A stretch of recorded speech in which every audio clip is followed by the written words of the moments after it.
Hi guys, welcome back to another video. Welcome back. Thank you guys so much for coming back to another video.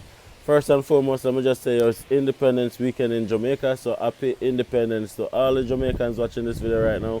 Big up on yourself. Happy 60th. As you can see, I'm representing in my small way. Smash a like on the video as soon as you click on this video. Subscribe to the channel if you haven't subscribed already, and definitely drop a comment. Alright guys, do those things for me and it will be greatly appreciated. Today's video, guys, I'm going to be talking about how much did it cost. How much does it cost? What am I talking about? I'm talking about getting an apartment in Canada, guys. Based on my experience, of course, you know that I'm doing a settlement services business now. Just to tell you guys a little bit about what that is, it's a business where I help persons settle in Canada. Very straightforward, right? So if you're coming to Canada, you need an apartment, you need somebody to pick you up from the airport, you need somebody to move you around. I'm your guy. Alright guys, so that's the business. Now, if you're coming to Grande Prairie, it's a little bit different than if you're going to anywhere else in Canada. If you're coming to Grande Prairie, I can give you like first-hand assistance in terms of physically going to the apartment, to check it out for you, to look around for you, to bring you on the tour, and definitely also to be physically there myself to do a airport pickup for you guys, to take you around to the different furniture spots, clothes, groceries, anything, stuff like that.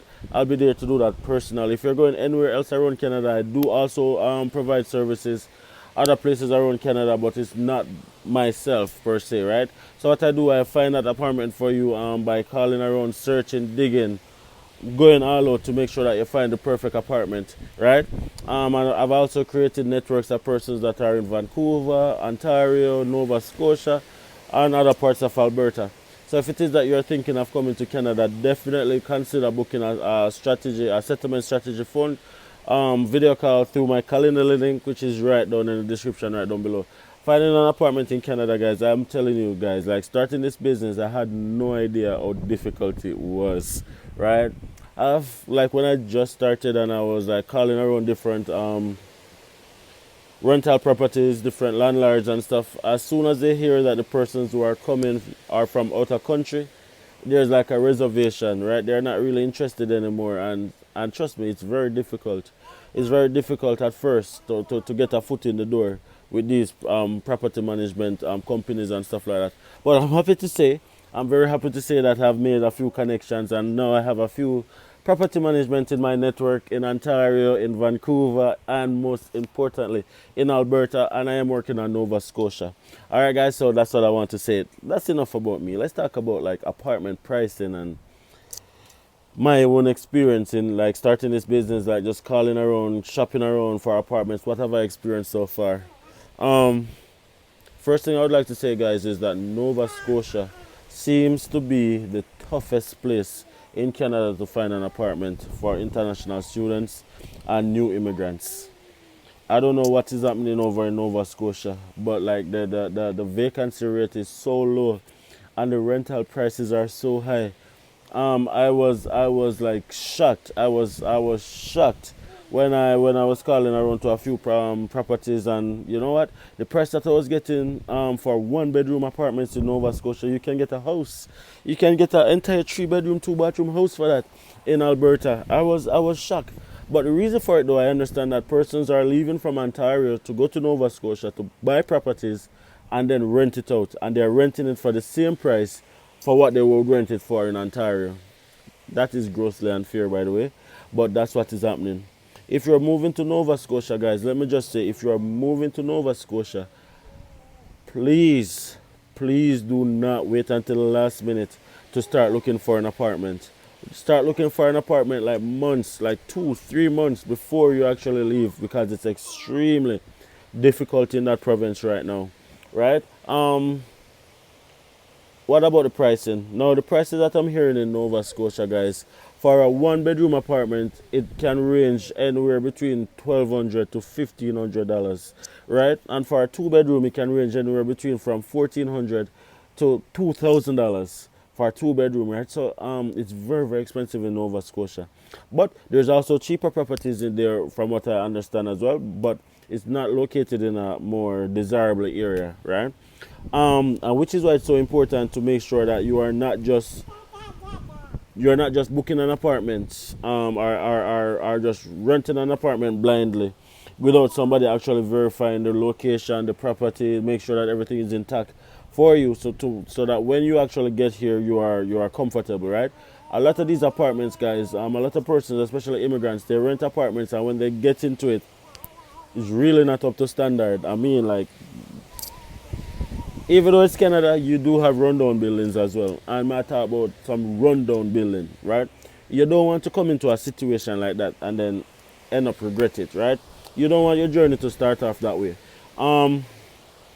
In Grande Prairie, in Alberta, we have been fortunate to be in a province that rental prices seems to be stable, housing prices seems to be stable, and even though the other parts of Canada are really like seeing a drastic hike in rental prices, Alberta is one of those provinces that is very much holding firm.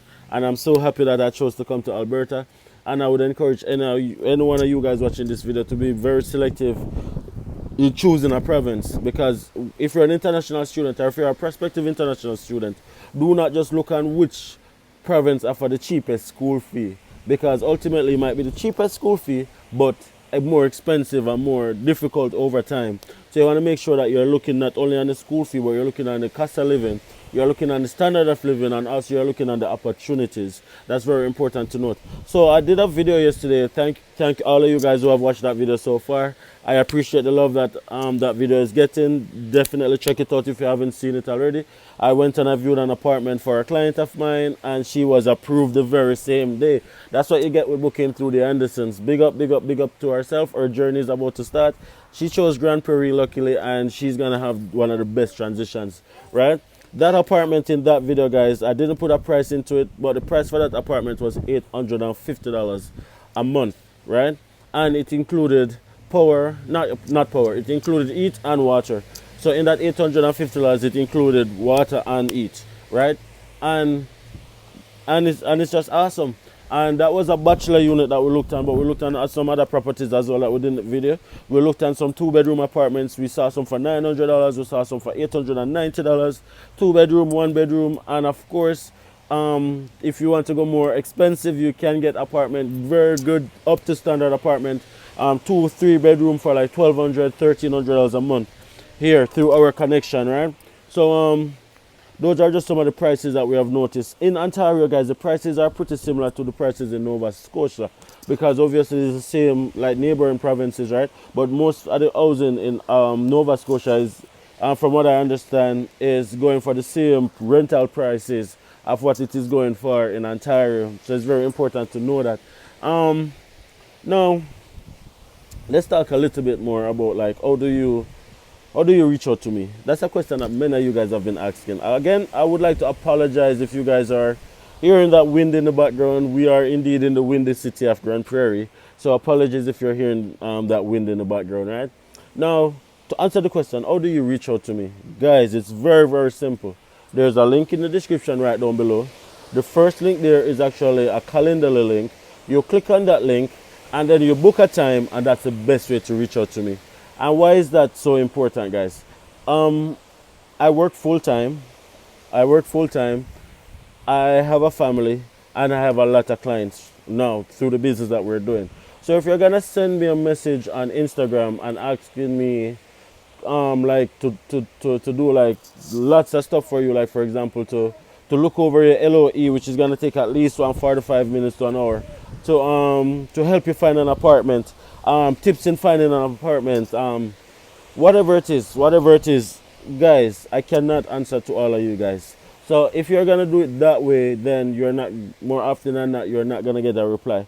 And I don't say that to be condescending, but I just say that because I don't have enough time, right? So the best way to contact me, guys, is just book a time through the calendar, and then that time is yours. I'll make schedule, and then it will all work, right, guys? Now, there's different services that is provided through my Calendly. You can get help with your letter of explanation, your spousal open work permit letter, help you write the perfect Canadian letter, perfect Canadian resume. I also do career coaching, where I give you tips in getting that perfect first Canadian job as a new immigrant, especially as an international student. I do, most importantly, settlement strategy, which helps you find an apartment, help you settle, it's not just finding an apartment, guys. It's finding internet providers. It's finding power providers. Make sure that when you come and you get an apartment, you're not there stranded in an apartment that doesn't have any heat, that doesn't have any light connected. What are you gonna do? There's also tenant insurance that you have to get. Not a nice to have, but a need to have. You have to have tenant insurance.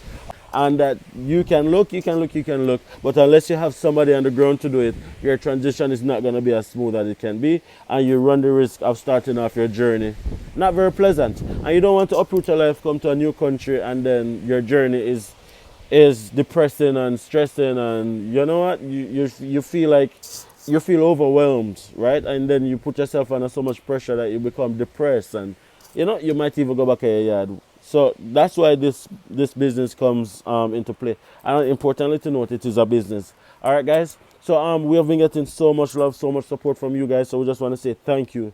Thank you for all the persons who have been reaching out to us, who have been supporting us.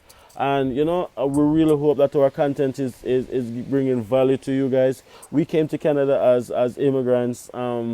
We went through it. We shared our journey so many times. We went through it, guys.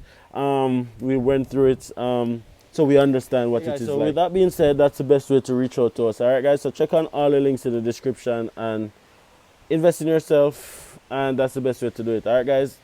Starting this business, we have noticed that choosing the right apartment is very important. Some rental properties or some rental companies will ask you for 3 months rent. Some properties will ask you for a co-signer. And some properties probably will not even ask you for anything, right? There is like, even though it's Canada, guys, as I said, there is like some apartments that you just wouldn't want to go there. You wouldn't want to touch it if you had a 10-foot pole, right? So that's very important to note. Choose wisely, guys. I cannot emphasize that enough. Don't just choose a province because it has the cheapest school fee.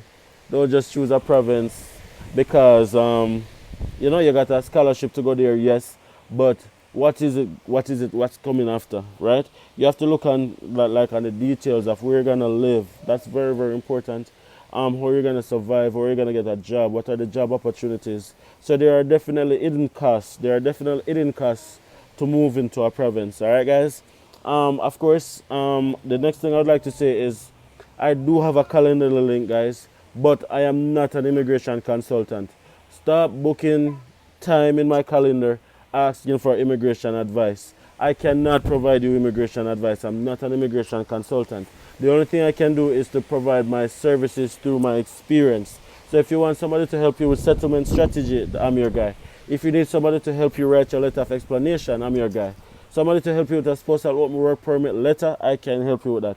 I'm a manager now, so I can help you with career coaching. I interview people. I know what we're looking for. I can help you with that as well.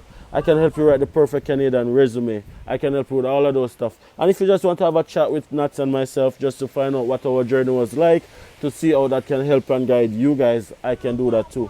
Stop reaching out to me and say, hey, I'm 70 years old and I want to move to Canada. What's my best way to do it? I cannot tell you guys. I am not an immigration consultant. Stop putting me in a bad position, right? Because when you do that, guys, I don't know what to say. I don't know what to do. I'm not a consultant. I'm not a consultant. I've said that in almost all my videos. I cannot give you immigration advice in terms of how to migrate to Canada. I can only use my experience. I came to Canada as an international student. I can only provide advice based on my own journey, based on my own experiences of my friends and my family and acquaintances and stuff like that, right? So I cannot go into depth and tell you that, okay, then choose that program to migrate. Go migrate through that. I'm not qualified to do that. I've said that so many times, but apparently it's not clear enough. So I just want to make that disclaimer one more time. I am not an immigration consultant. Do not book in my calendar seeking immigration advice. You'll get a refund. Okay, thank you guys so much for watching this video. I really hope it was helpful. I really hope you got some sense of direction. Reach out, guys. Reach out to people who can help you, who can guide you, and who can assist you. If you don't have anybody, you can consider booking through my Calendly, and I can definitely help with your settlement strategy. All right, guys. Smash a like on the video if you haven't done so already. Subscribe to the channel if you haven't subscribed already, and definitely drop a comment. Let me know what part of migrating scares you the most, And definitely, let's just have a chat in the comment section, all right? Happy Independence, Jamaica. 60-year-old. Are we really independent? Are we dependent? Are we developing or are we recovering? Very good questions. But big up on yourself. Fantastic weekend for you guys. Enjoy yourself. Be safe. And see you guys in the next video. Bye.